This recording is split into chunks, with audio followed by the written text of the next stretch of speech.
Lucas capítulo 12, versículo 13, fala aqui sobre a parábola do rico e insensato. Vamos ler. Alguém da multidão disse para Jesus: Mestre, dize a meu irmão que divida a herança comigo. Respondeu Jesus: Homem, quem me designou juiz ou árbitro entre vocês? Então lhes disse: Cuidado, fiquem de sobreaviso contra todo tipo de ganância. A vida de um homem não consiste na quantidade dos seus bens. Amém? Vamos orar. Senhor, nós queremos te agradecer nessa noite. Que o Senhor nos faça romper, alcançar, ó Deus, as riquezas que estão escondidas em Ti, que estão reservadas em Ti. Ó Deus, que nós possamos compreender e ter uma mentalidade segundo aquela que o Senhor projetou para cada um de nós. E nós possamos superar conflitos do que diz respeito ao dinheiro, a finanças e à prosperidade. Ó Deus, é o que eu te peço, te louvo e te agradeço. Amém e amém.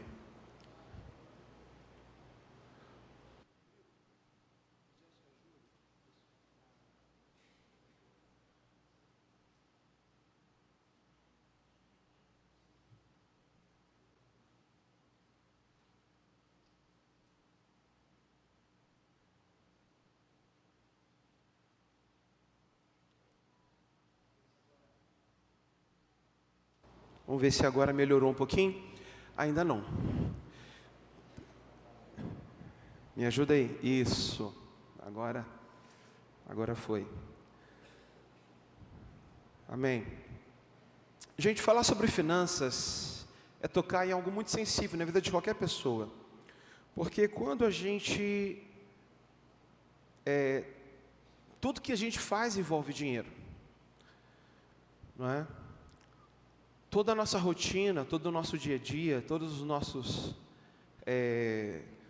afazeres envolve o gasto de dinheiro. A maioria das coisas envolve isso. Existem muitas coisas que não, mas muitas coisas envolvem o recurso financeiro. Quando a gente pensa em planos, projetos, sonhos, nós estamos falando de investimento. Então a gente lida com o dinheiro a todo momento. E quando a gente se converte, quando aceita Jesus como Senhor e Salvador, a gente começa a viver uma mudança de mentalidade no que diz respeito a tudo ao nosso redor. Mudança de mentalidade no que diz respeito a quem Deus é. Mudança de mentalidade no que diz respeito o convívio com as pessoas, com os outros irmãos. Mudança de mentalidade no que diz respeito ao relacionamento com a nossa família. Os valores mudam. Então nós passamos por muitas mudanças. Passamos por muitas transformações. E uma transformação que é muito importante também que a gente viva, além das outras, é uma transformação de mentalidade no que diz respeito ao dinheiro.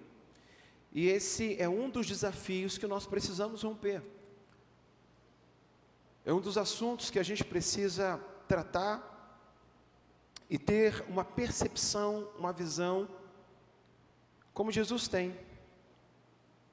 Porque se a gente mudou de um governo de trevas, um governo de opressão, para um governo de luz, para um governo de vida, para um governo de liberdade, primeiro a gente precisa também escolher mudar a nossa mentalidade. Não caminhar segundo a perspectiva do mundo, mas a perspectiva de Cristo. E isso significa uma predisposição nossa em dizer: Senhor, faz-me entender. Senhor, me leva a entender. Porque nós estamos falando de duas lógicas, de duas formas de pensar. E no que diz respeito a dinheiro, finanças, não é diferente. Existe uma forma de pensar que governa o mundo, que governa as finanças, que governa o comércio, que muitas pessoas governam a sua vida, mas existe uma forma de pensar que também governa o mundo, que também governa o comércio de muitas pessoas, que também governa a vida de muitas pessoas. Então a gente está falando de dois tipos, dois modelos, um império e um reino. Qual a diferença do império e do reino? O império é uma imposição. Quando a gente fala de império, a gente lembra do imperador romano, César Augusto. César Augusto é um título, não é um nome. César por ser imperador e Augusto por ser uma entidade que deve ser adorada. Haviam cidades que eram, a cidade de Cesareia, por exemplo, foram cidades que foram fundadas para honrar o imperador. E o Império Romano, ele avança sobre o domínio, ele avança sobre conquista na ponta da espada, e ele foi tomando e tomando nações, expandindo o seu território. Então essa comparação na Bíblia, ela não é diferente, no que diz respeito a uma tomada de território, a força na base da imposição, de forma que aqueles que são sujeitos a esse império, eles são obrigados a caminhar segundo aquela perspectiva. Mas quando nós falamos de uma transferência, fomos resgatados do império, fomos lançados para o reino está falando de direitos. O reino está falando de um lugar que você tem direito. O reino está falando de algo que está sendo edificado, algo que está sendo construído, algo que está transformando aquela sociedade, mas está transformando cada pessoa que pertence àquela sociedade.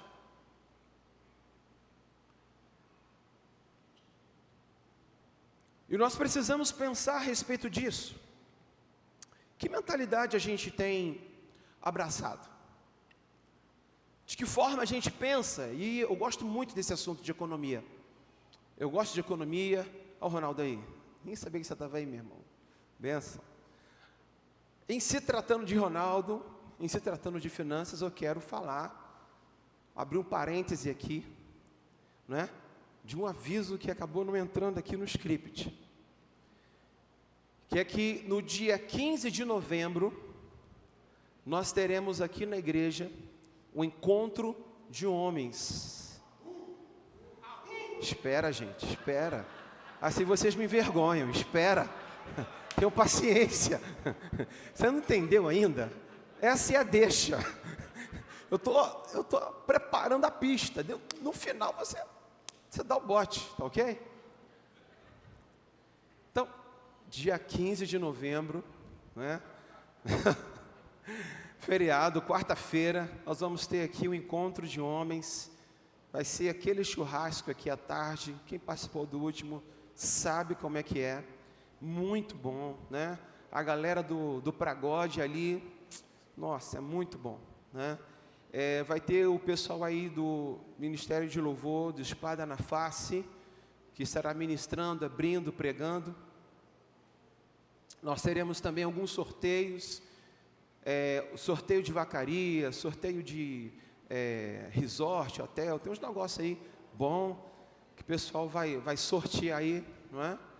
Tem alguns sorteios que são para casais, tem sorteios que são para os solteiros, né? Estão pensando em todo mundo. E vai ter as oficinas no período ali da tarde, né? O Ronaldo vai ministrar sobre vida financeira, saúde financeira. O Alexandre vai ministrar sobre saúde mental, né? Nós vamos falar sobre saúde sexual também, né? Então vai ser um tempo assim muito bom. A última ministração vai ser bem assim no final da tarde. O culto de quarta-feira nesse dia, ele vai ser mais cedo e vai permitir que na última ministração toda a igreja possa estar aqui na igreja às 5 horas da tarde. Amém? Então, fechei o parêntese aqui, faça a sua inscrição. Tem um link aí rodando, faça aí sua inscrição. Então esse assunto é um assunto que me chama muita atenção, eu gosto de ouvir o que tem se tratado a respeito disso, eu gosto de entender como funciona o mercado de ações, de entender como funciona a cabeça de alguns empreendedores, eu gosto de entender como funciona algumas estratégias que eu tenho percebido sendo utilizada nesse tempo tão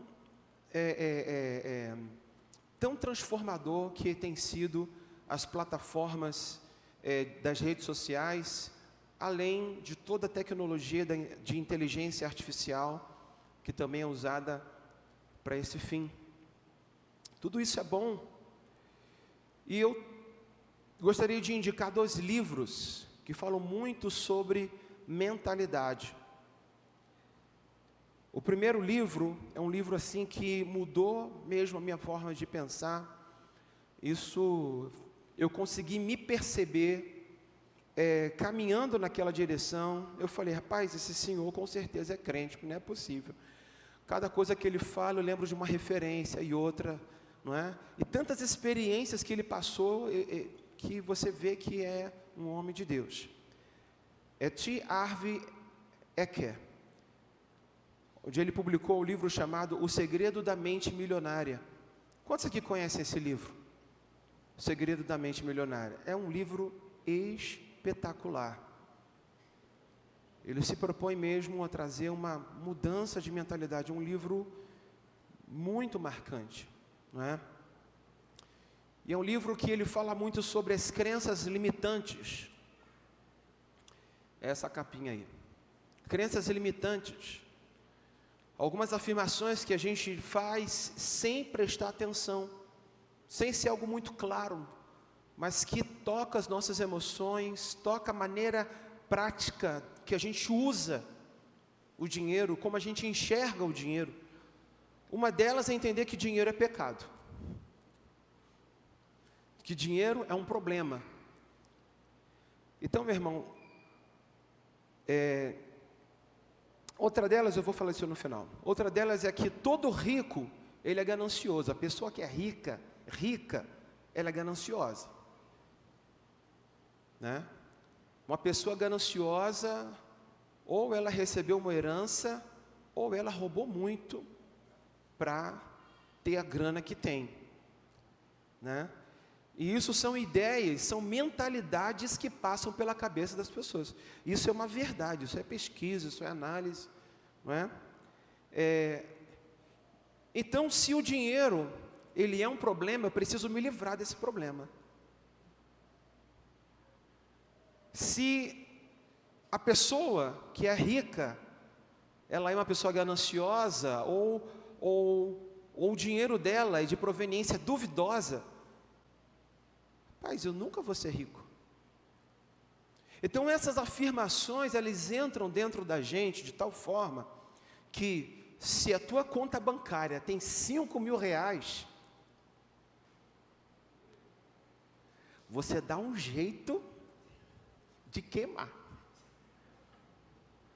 Você vai inventar alguma coisa, você vai pensar em algo muito bom, para que depois de um tempo, você olhe para a sua conta bancária e gere um alívio dentro de você e diga, acabou.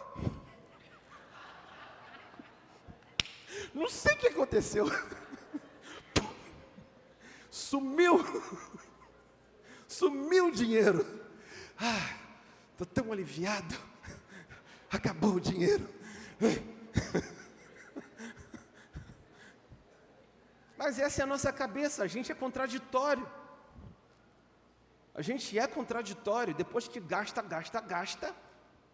Pai, tem que fazer alguma coisa, que eu estou sem dinheiro. Essa é a nossa cabeça.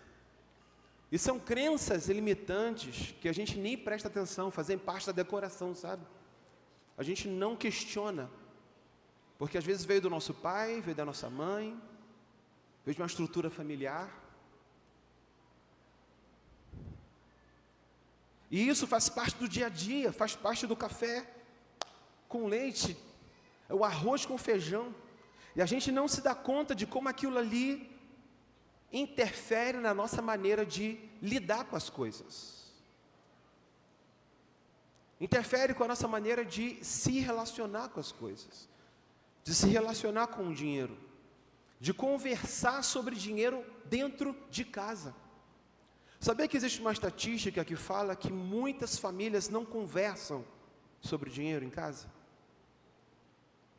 Não dialogam sobre isso. E conversar sobre dinheiro, gente, é sentar e dizer: olha, o orçamento da casa é esse. Os nossos compromissos são esses. Olha, esse mês sobrou tanto. Vamos fazer o que com isso? Não é? Não há diálogo. Parece simples, mas é um diálogo que não há. Porque isso permite que todos possam ter o mesmo sentimento, o mesmo zelo, a mesma preocupação.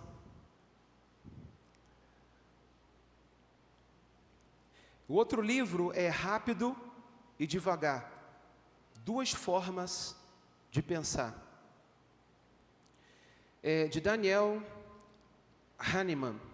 Ele ganhou um prêmio Nobel em 2002, onde ele fala sobre pressupostos. Ele nunca estudou economia, mas como um bom psicólogo, professor de Princeton, ele percebeu o quanto que a questão das nossas emoções, das nossas reflexões, das nossas experiências sociais, familiares, interfere no nosso relacionamento com o dinheiro.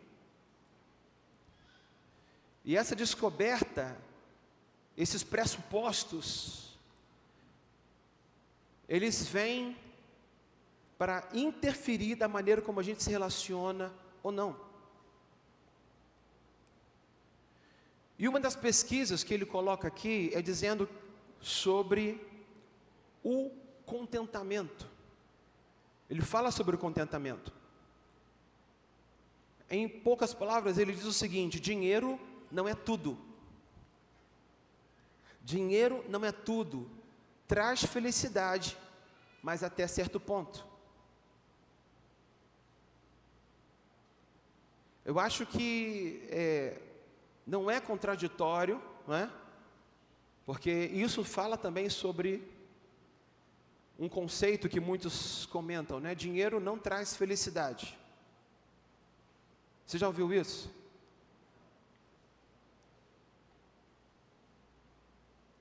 Mas se eu dissesse para você que você vai passar um final de semana fazendo um churrasco em Jaconé, você ia ficar feliz? Você não vai pagar nada. Tem que ficar feliz. Você não vai pagar nada. Mas se eu dissesse para você que ao invés de ir para Jaconé, me ajuda aí, gente. Maldivas? Aperta a minha mão aqui virtualmente. Caramba! Não sei nem se serve churrasco em Maldivas.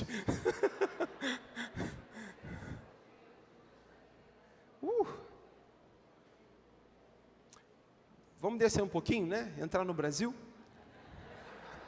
onde a gente costuma fazer um churrasco. Fernando de Noronha. Você ficaria feliz ou não ficaria, meu irmão? Não, peraí. Vamos lá. Vamos lá. Se você for crente demais, você vai falar: não, pastor. Aí também não é assim. Ah, pelo amor de Deus. Religioso. Sei para Fernando de Noronha fazer aquele churrasco naquela praia translúcida, só no reggae, só no sonzinho lá do Salomão do reggae. É ou não é? Não é bom? Gostou? Gostou, Fábio? Amém? Pega aí, pega aí.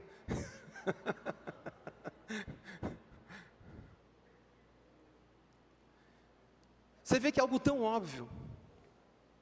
O cara ganhou um prêmio Nobel.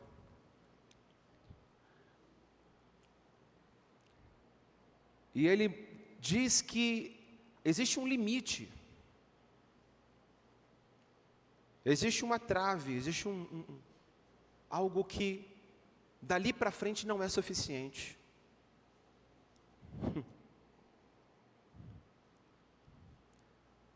Que satisfações pessoais, elas na verdade, elas não estão ligadas ao dinheiro. Satisfação na família, satisfação no trabalho, satisfações existenciais, elas não estão ligadas ao dinheiro. É claro que isso aqui deu pano para manga, porque muita gente foi contrário a essas perspectivas, mas depois tiveram que se render a esse ponto de vista. Eu te pergunto, isso faz sentido para você quando nós olhamos para a Bíblia? Isso faz sentido para você quando nós pensamos nos princípios que a Bíblia fala sobre isso?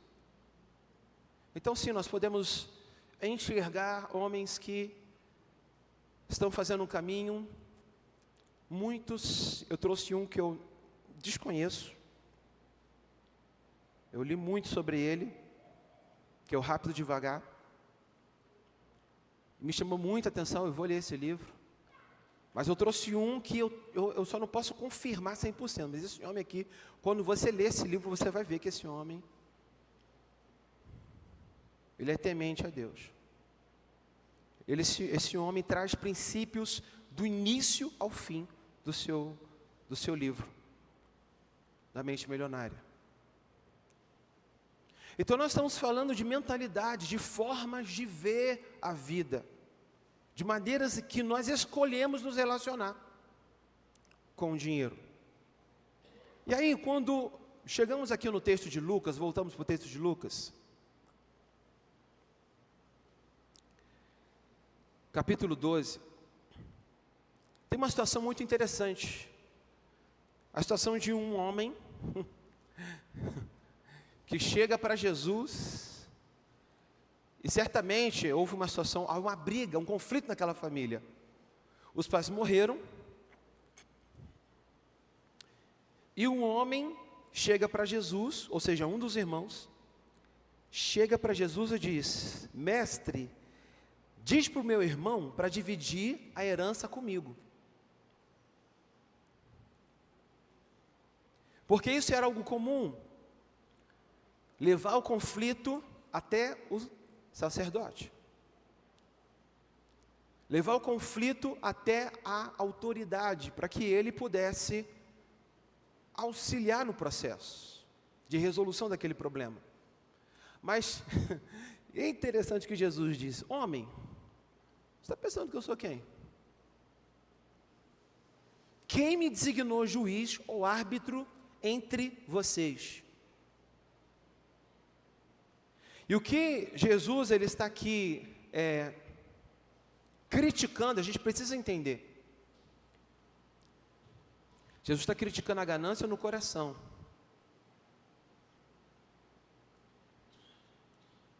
Jesus está aqui mostrando que o conflito ele tem um lugar mais importante. O dinheiro está num lugar mais importante do que o relacionamento naquela família. E depois de Jesus questionar aquele homem, Jesus disse: cuidado, fiquem de sobreaviso contra todo tipo de ganância. A vida de um homem não consiste na quantidade dos seus bens. O texto de Gálatas, capítulo 3, versículo 5, ele diz uma outra coisa.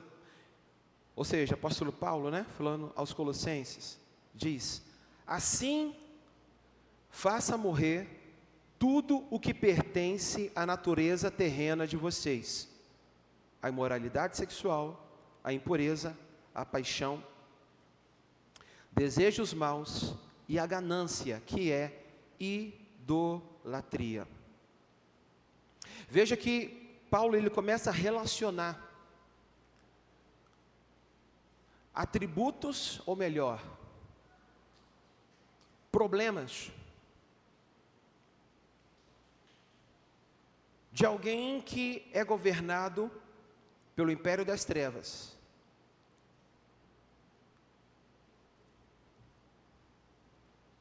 Problemas, situações que fazem parte da nossa vida, que todos nós precisamos lidar. Uma delas é a ganância. E quanto a essa, ele deixa claro, gente, ganância é uma questão de idolatria. É uma questão de governo. É uma questão de quem você está servindo. Não é uma questão apenas de um direito pessoal, mas uma questão de quem está dominando a sua vida, né? Mateus capítulo 6, versículo 24, diz o seguinte: Jesus disse, né? Ninguém pode servir a dois senhores, pois odiará a um e amará ao outro, se dedicará a um e desprezará o outro. Você não pode servir a Deus e ao dinheiro. Então o que Jesus está dizendo aqui, Jesus está colocando o dinheiro como uma entidade a ser adorada. Então eu não tenho apenas uma lógica, mas eu também tenho um altar. Eu tenho um lugar de adoração.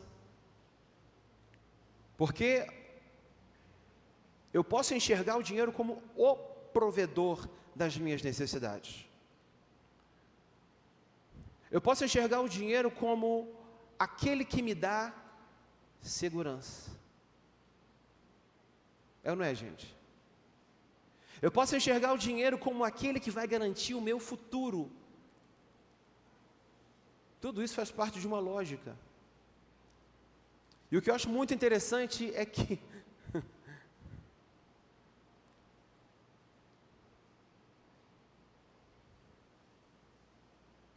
Deus não tem problema com dinheiro.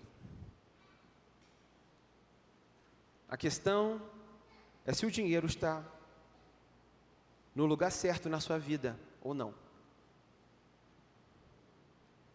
Se no relacionamento com seus pais, você está entendendo o motivo pelo qual você está trabalhando. Se no seu relacionamento seu com a sua esposa, se você está entendendo o lugar do dinheiro dentro da casa. Será que ele senta na cadeira de honra? Porque ele é quem manda.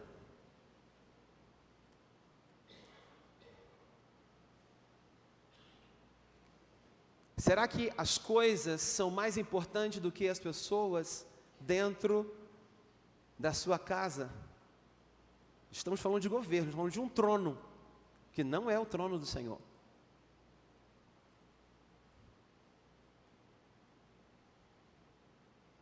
E isso em tudo interfere na tua adoração a Deus. Porque na verdade quem está regendo a tua casa não é Deus, muito menos você.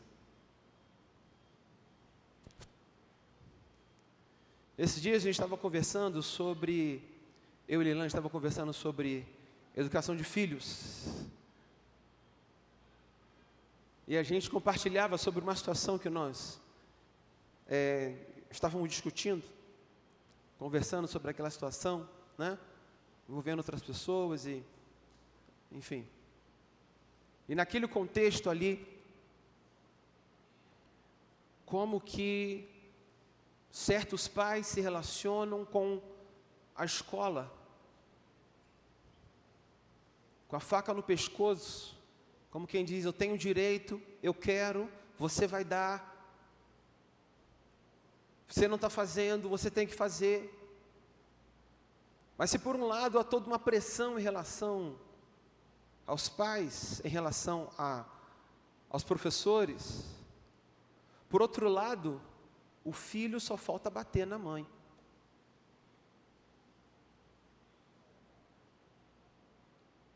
E eu conversava com ela sobre essa ideia do eu estou pagando. Já ouviu isso? Já viu os programas do Total? Já viu aquele filme Tô Rica? Já viu esse filme? Tô rica. Então, esse conceito, ele deixa claro quem está no comando. Conceitos assim mostram para a gente quem está governando a casa.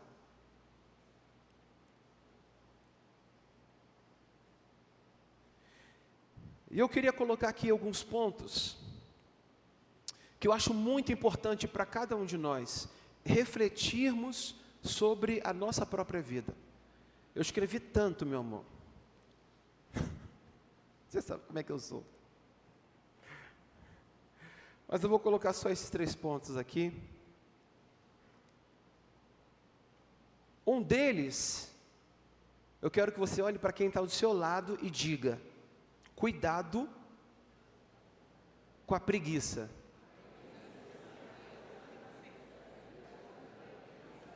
Cuidado com a preguiça. A palavra do Senhor diz: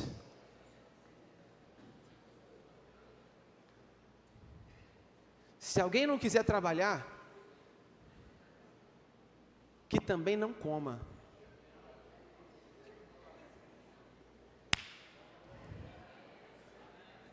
Se alguém não quiser trabalhar, 2 Tessalonicenses 3,10. Anota aí. Se não quiser trabalhar, não vai comer. Pois ouvimos que alguns de vocês estão ociosos. Existe alguma outra palavra associada a ocioso que você possa me ajudar? De bobeira. Você é muito gentil. À toa. Você também é muito generosa, né? Existem alguns adjetivos que nós poderíamos, né, Zé Luiz? Está fazendo nada. Eu poderia colocar assim: pois ouvimos que alguns de vocês estão muito folgados. Tá bom, gostei. Não trabalham. Gente, estou falando de mais de 2000 anos atrás. Tão atual.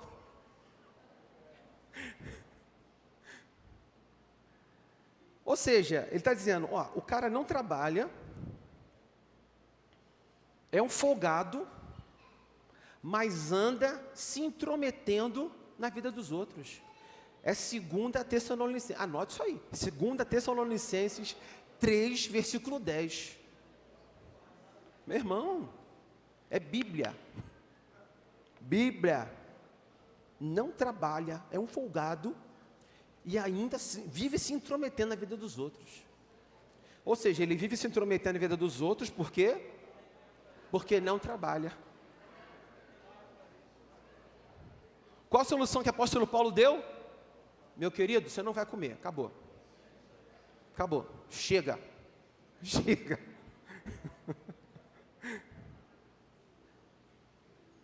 Então, gente, pelo amor de Deus, eu quero falar com os jovens aqui nessa noite. Aleluia.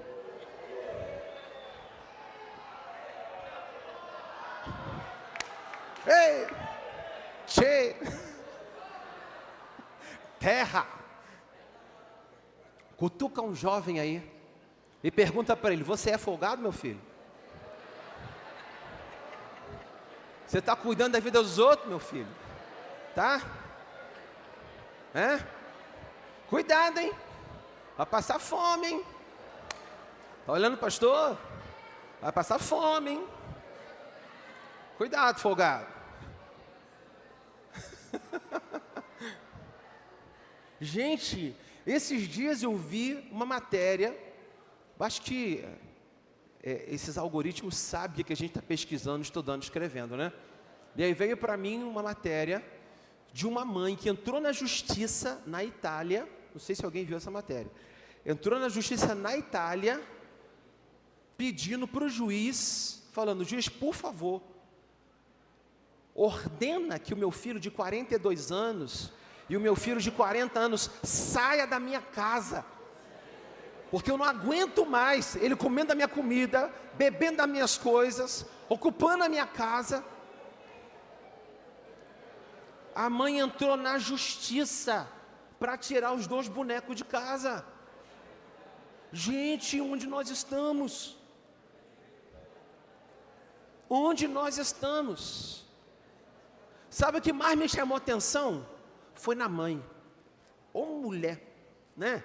Aquela ali, não sei, tem uma raiz no Nordeste, aquela ali, ó, puxa a percheira, tá pensando o quê? Que carne é assim não. Olha, que coisa linda. Aquilo trouxe refrigério ao meu coração, porque eu vejo que no Brasil, muitas mães jamais fariam isso. Muitas mães jamais fariam isso. Isso é bíblico, gente.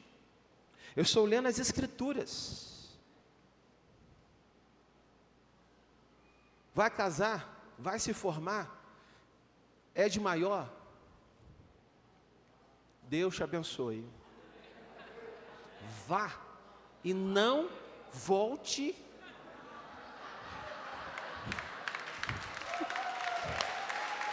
Aleluia, glória a Deus.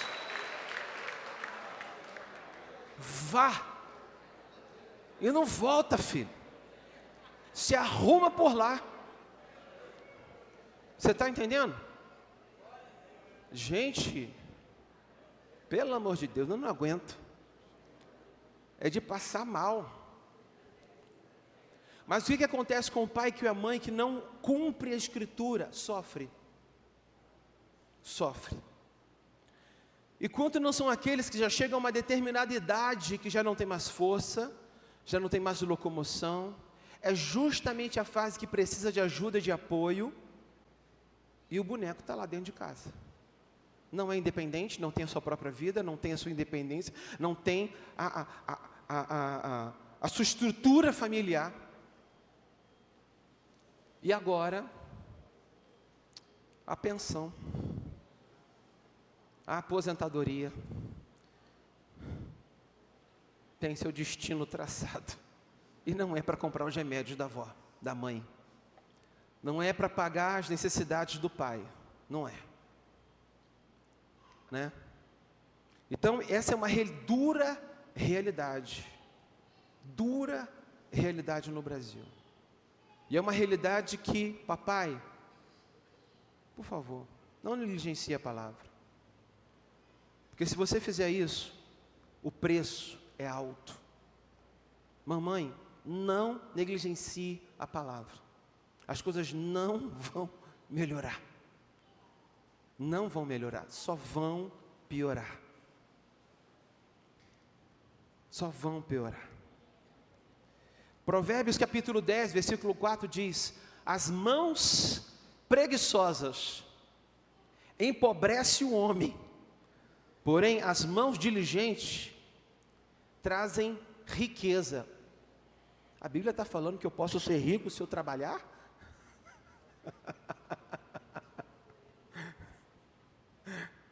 Meu filho, é por aí.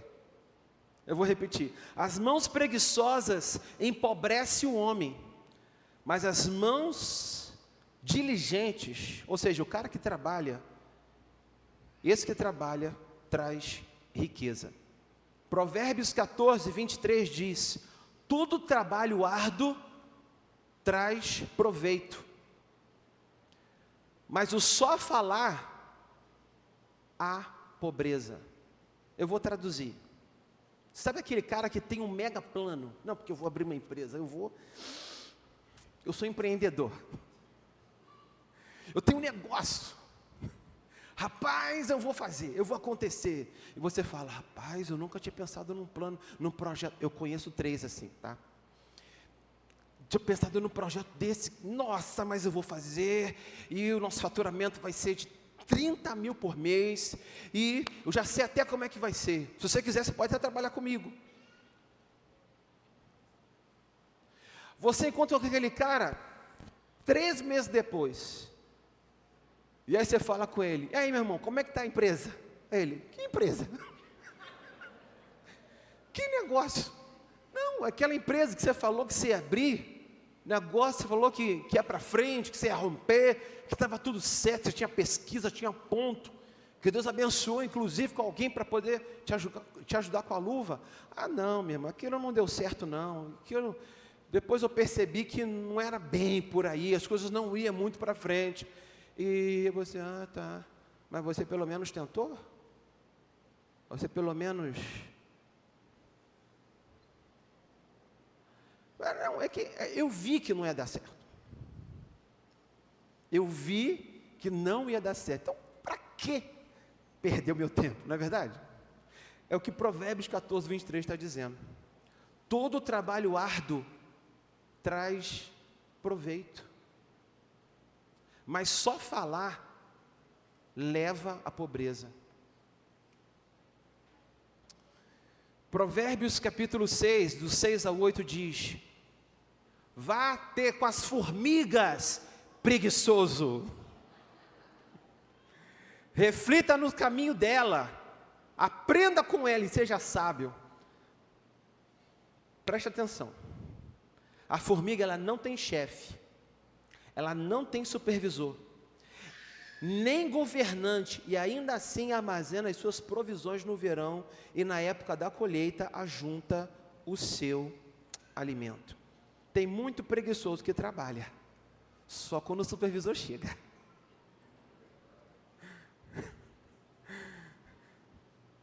Tem muito preguiçoso que está com a carteira assinada, mas quando o patrão aparece,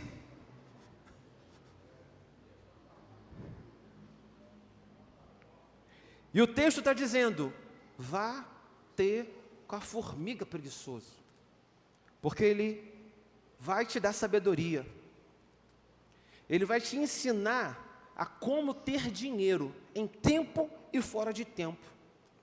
Porque a formiga, ela não tem chefe, ela não tem supervisor, ela não tem governante, ela não tem ninguém sobre ele, ninguém olhando ele. E ela trabalha.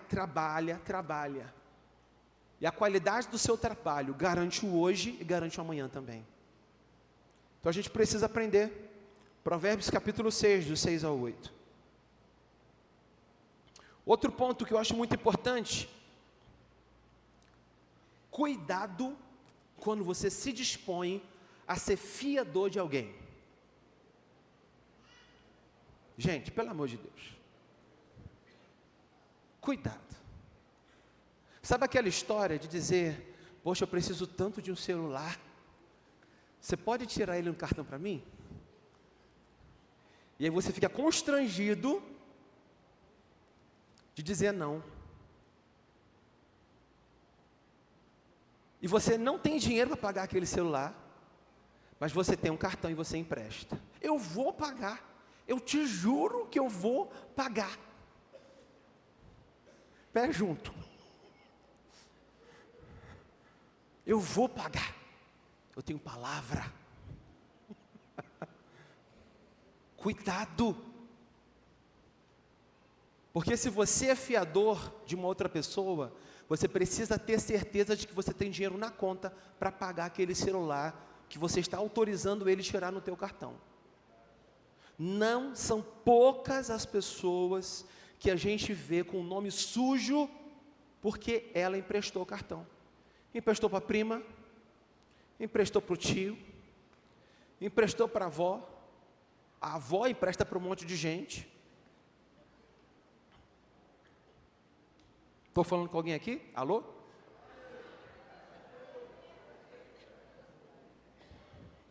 Não seja fiador se você não tiver condições de pagar a dívida do outro. Se você tiver condições de pagar, querido, beleza, dá em mim, pode ir.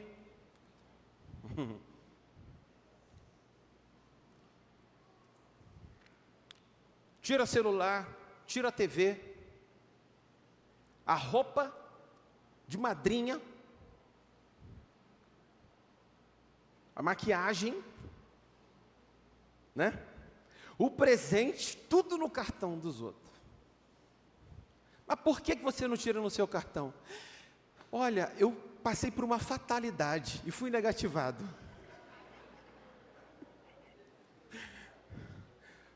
Eu tenho que te contar. Fui negativado. Mas se você não me ajudar, rapaz, como eu vou ficar? Você é meu amigo, eu te amo. Veja o que a Bíblia diz, Provérbios 22, do 26 ao 27.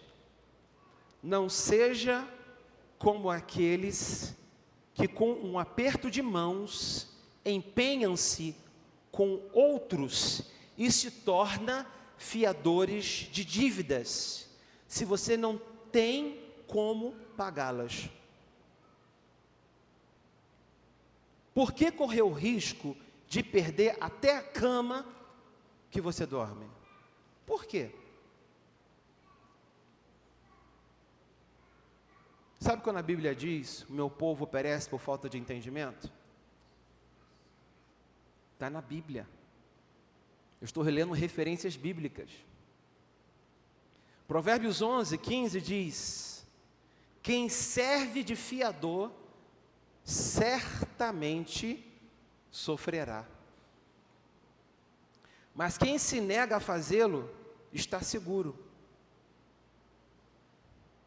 Provérbios 28, 8 diz: quem aumenta a sua riqueza... Ah não, essa parte aqui já é outra coisa. Mas essas duas referências, elas falam com muita clareza.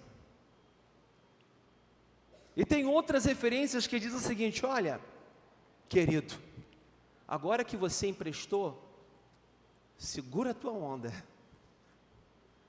porque você tomou a decisão de emprestar. Conheço algumas pessoas que não conseguiram mais congregar na mesma igreja por ter feito isso. Eu conheço alguns casais de namorados que terminaram porque um fez dívida no cartão do outro e não conseguiu pagar. Isso gerou um conflito enorme. E aí teve que pegar não sei o que, mas pegar não sei o que lá para poder cobrir. Tua palavra, ela fala claramente a respeito disso. Você emprestou, você assumiu a bronca, não reclama.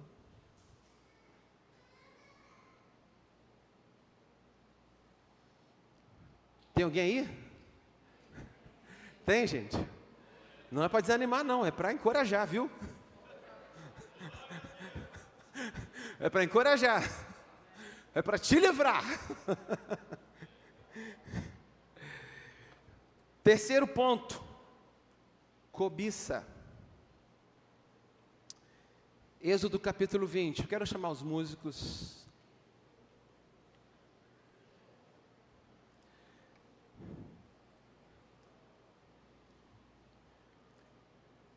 Êxodo capítulo 20, versículo 17, que diz: não cobiçarás a casa do teu próximo, não cobiçarás a mulher do teu próximo, nem seus servos e servas, nem seu boi, nem seu jumento, nem coisa alguma que lhe pertença. Vamos contemporaneizar isso aqui? O primeiro é atual, não cobice a casa. O segundo também é atual, não cobice a mulher do teu próximo. O terceiro também é atual. Eu posso trocar servos e servas por empresa, negócios, empreendimentos. Eu posso trocar bois e jumentos por carro. Não cobice o carro, nem coisa alguma que lhe pertença. Não cobice o iPhone 15 que ele acabou de comprar. Ah, como eu queria ter um. O meu está tão velhinho.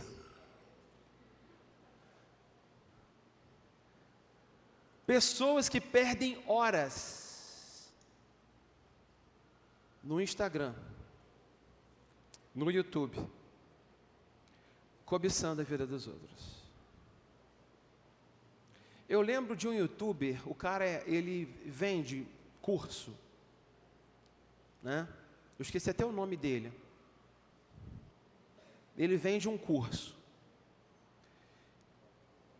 E ele, ao vender o curso que ele dá,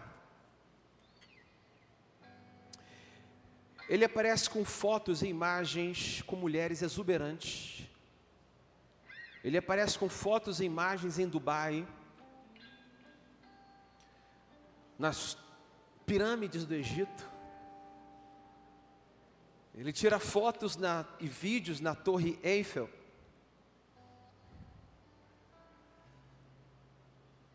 Ele faz vídeos e tomadas em Nova York. Faz vídeos na praia do Havaí. Uma coisa de louco. E as pessoas que estão vendo aquele vídeo estão cobiçando o quê?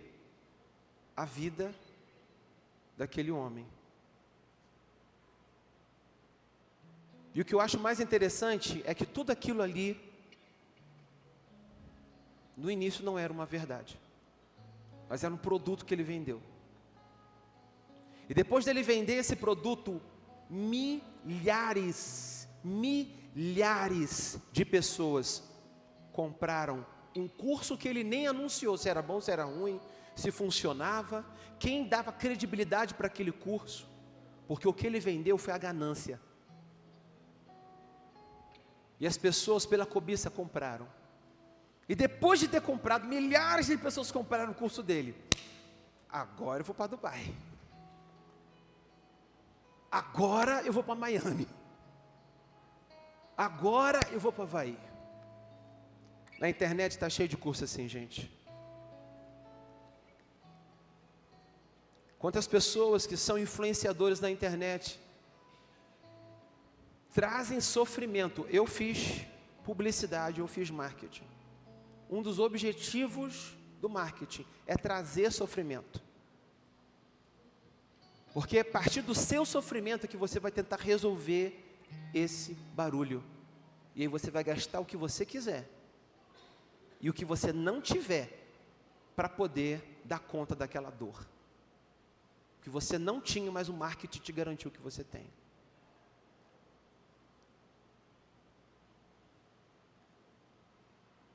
Então a gente lida com duas mentalidades. E o que a palavra nos convida é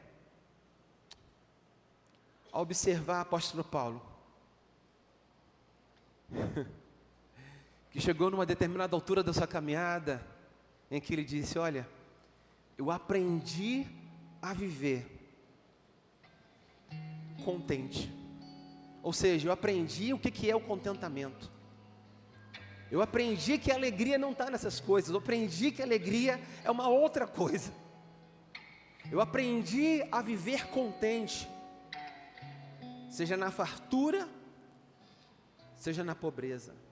Eu aprendi a viver contente. Eu descobri que a alegria é uma outra coisa.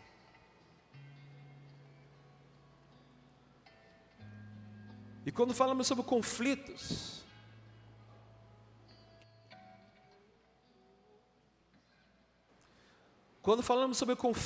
conflitos no que diz respeito a finanças, nós precisamos fazer uma escolha. Continuar sendo governados por um império que nos obriga a buscar felicidade por aquilo que nós temos.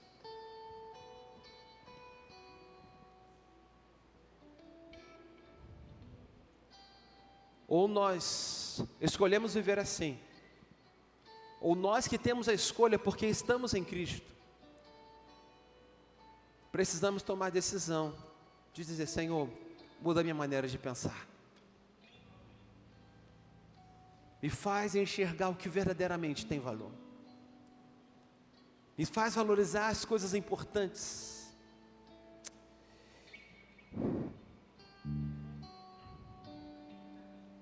Eu queria continuar lendo para terminar o texto de Lucas. Veja só o que Lucas diz, o que Jesus diz em Lucas, capítulo 12. Veja bem o que diz. Versículo 16. Então Jesus contou uma parábola. A terra de certo homem rico produzia muito. Então ele pensou consigo: o que é que eu vou fazer? Já que eu produzi mais do que eu tenho condições de suportar. Eu não tenho onde armazenar a minha colheita. Versículo 18. Então ele disse: eu já sei o que eu vou fazer. Eu vou derrubar os meus celeiros. Eu vou construir outros maiores. E ali eu vou guardar toda a minha safra e todos os meus bens. E darei a mim mesmo. Você tem grande quantidade de bens armazenados por muitos anos. Descanse, coma e beba alegremente. Eu vou repetir o versículo de 9. Final do versículo 18, que diz: ali guardarei toda a minha safra e todos os meus bens. E então eu vou dizer a mim mesmo: você tem grande quantidade de bens armazenados por muitos anos. Agora descansa, coma, beba e alegre-se. Contudo, Deus lhe disse: insensato, esta mesma noite a tua vida será exigida. Ou seja, você vai morrer. Então, quem é que vai ficar com aquilo que você preparou? Versículo 21. Assim acontece com quem guarda para si riquezas, mas não é rico para com Deus. O grande problema de guardar a riqueza é entender que existe uma outra riqueza ainda maior. O versículo 22 continua dizendo o seguinte: que depois que Jesus terminou de conversar com aquele homem, aquele irmão, que estava com um conflito familiar, porque ele valorizava mais a herança do que o irmão, ou seja, o irmão era a maior herança que ele tinha, mas para ele o dinheiro era mais importante. E Jesus conta essa parábola. Ao terminar aquela parábola e advertir aquele homem a respeito da ganância, Jesus se volta para os discípulos e diz: eu quero dizer para vocês, não se preocupem com a sua vida, quanto ao que beber, nem sobre o próprio corpo, quanto ao que vestir. A vida, ela é mais importante do que a comida, e o corpo mais do que as roupas. Observem os corvos, eles não semeiam e nem colhem, não têm armazéns e nem celeiros, contudo Deus os alimenta.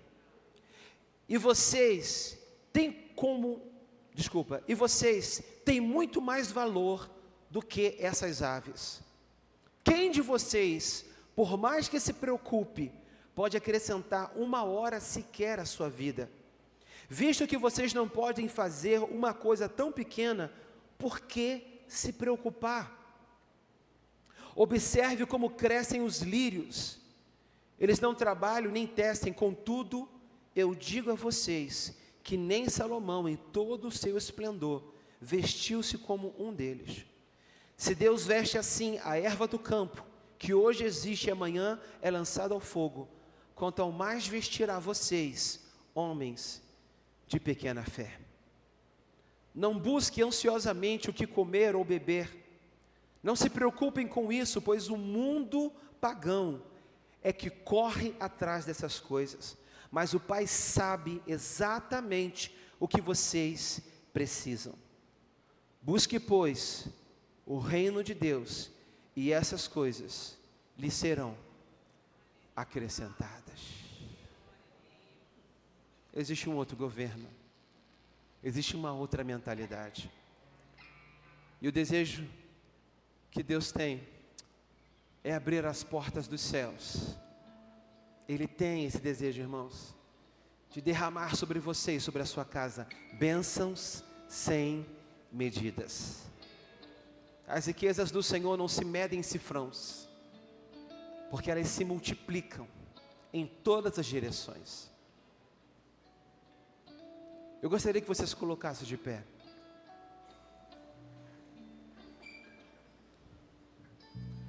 E eu quero te convidar a acessar os portais da eternidade. Eu quero te convidar a ter os céus abertos sobre você, sobre a sua casa. Porque o império das trevas é um impostor. Ele nos engana com algo que aparentemente é bom, mas que no final nos leva à destruição. Mas Deus, Ele tem um tesouro. Ele tem tesouros. Um deles é a riqueza. Mas quer saber? Deus tem muito mais para você. E quando a gente acessa essas riquezas no Senhor, e a gente começa a desfrutar disso em Deus, nós começamos a provar algo muito maior e muito mais excelente do que aquilo que o ouro e a prata podem comprar. Que não falte ouro, que não falte prata, mas que acima de tudo, que o teu Deus não seja o dinheiro. Que o teu Deus, o teu provedor, seja o Senhor dos senhores. E que esse possa derramar sobre você tamanha graça, porque, querido, Ele quer derramar sobre você. Ele quer derramar sobre você. Ele quer derramar sobre a sua casa, sobre a sua família. Ele quer te abençoar. Ele quer te usar poderosamente. Ele quer te usar poderosamente. Permita que Ele dirija e conduza você. Vamos cantar essa canção? Não há ouro ou bens, nem riquezas também, que me afastem do teu coração. Nem amor por alguém poderá me afastar de ti. Jesus, incomparável amor que me resgatou.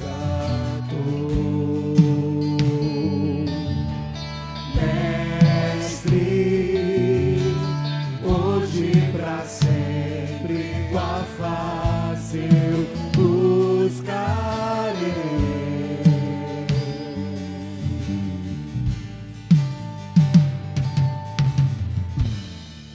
O que eu sou, coloco aos seus pés.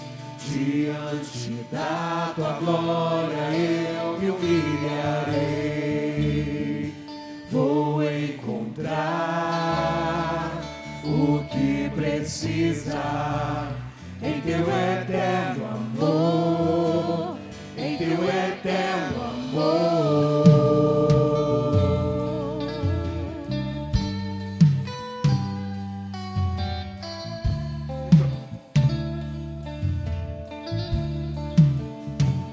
Abro mão do que sou, meus desejos eu dou. Quero em tudo, Senhor, te adorar. Mais que fama e poder, quero te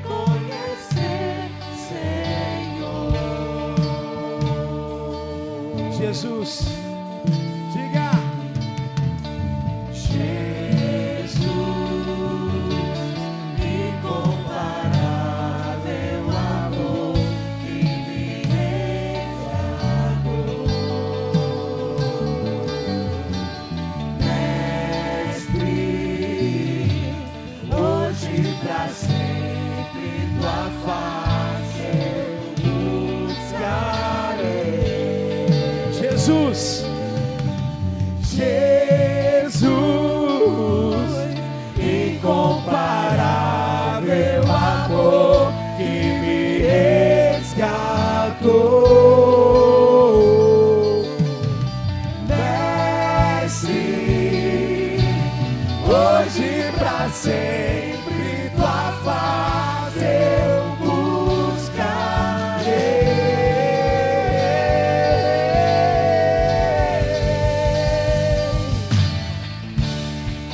O que eu sou, coloco aos teus pés, diante da tua glória eu me humilharei.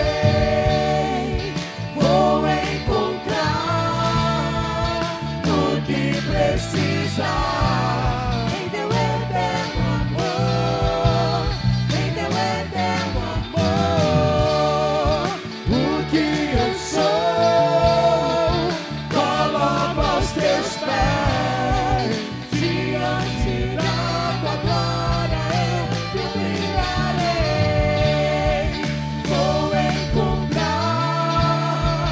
o que precisar em teu eterno amor, em teu eterno amor. O que eu sou, coloco aos teus pés, diante da tua glória eu me humilharei. Vou encontrar o que precisa em teu eterno amor, em teu eterno amor. Minha vida dou a ti, Senhor, dito a ti estou, e pra sempre cantarei. Faz em mim o teu querer. Minha vida dou a ti, Senhor, rendido a ti estou, e pra sempre cantarei. Faz em mim o teu querer.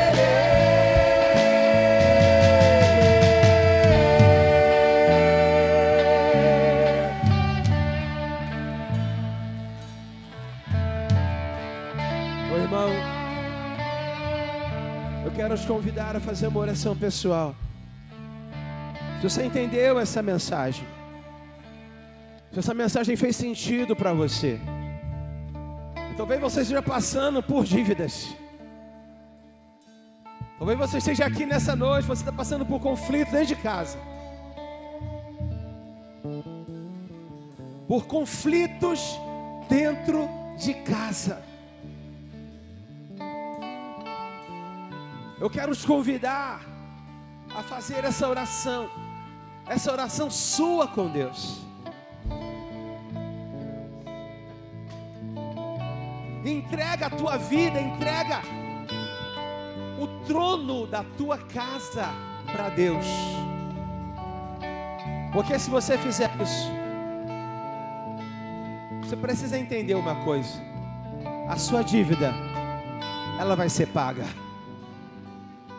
Você não entendeu? A sua dívida, ela vai ser paga. Porque o que é uma dívida financeira?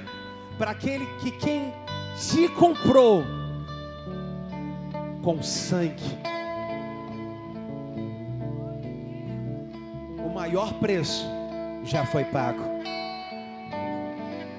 Essa dívida, o Senhor vai te dar um caminho. O Senhor vai tocar pessoas para que você saia desse problema. para que você deite na tua cama e faça como que a palavra diz: logo me deito e eu pego no sono. Porque essa dívida vai ser paga. Talvez você está passando por um problema na família por causa de dinheiro, por causa de herança. Ah, querido, existe uma herança superior. E quando você entende o critério de valor que Jesus trouxe, aonde pessoas são mais importantes do que cifrões, eu tenho certeza que Ele também vai te ensinar como resolver os conflitos de dentro de casa. Mas eu quero que você faça isso, porque ninguém pode fazer isso por você. Você precisa fazer uma escolha. Se você quiser se ajoelhar, se você quiser vir aqui na frente, se você quiser deitar onde você quiser, sentar, botar a mão no peito, fique à vontade. Mas você precisa ter um momento com Deus. Você precisa ter um momento para colocar isso para fora. Você precisa ter um momento para dizer: Senhor, toma esse lugar. Esse lugar não é meu, esse lugar não é do dinheiro, esse lugar é teu. Você precisa entronizar o Senhor nessa noite. E enquanto a gente canta ainda uma parte dessa música, você precisa fazer essa oração.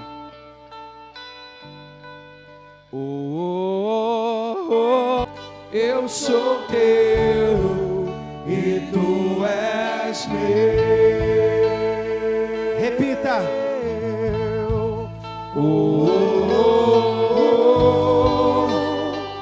Esse aqui rendido estou.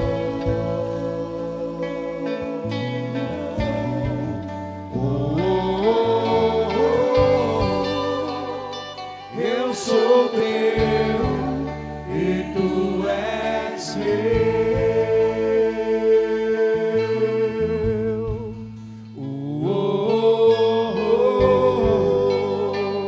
Eis-me aqui, rendido estou.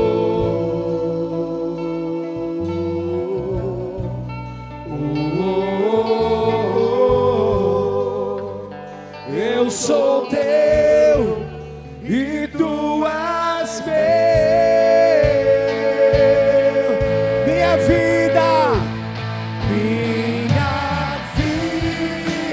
dou a ti, Senhor, rendido a ti estou, e pra sempre cantarei.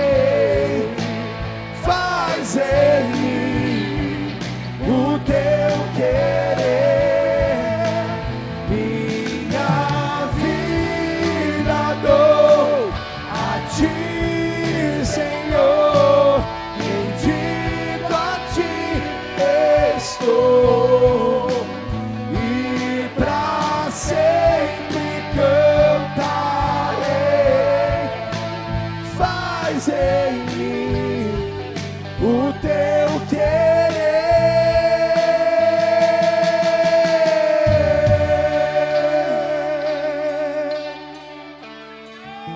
Oh Jesus, ouça a oração da tua igreja. Ouça a oração da tua igreja. Ouve, Senhor Jesus, o perdão, o pedido de perdão. Receba a renúncia da tua igreja. Oh Jesus, e transforma a nossa mentalidade. Que nós possamos ter a mente de Cristo em todos os sentidos, inclusive na área financeira. Nós louvamos, Senhor, e glorificamos o teu santo nome. Amém e amém. Amém? Querido, Deus te abençoe rica e abundantemente. Amém? Beijo no coração. Uma semana maravilhosa. Amém?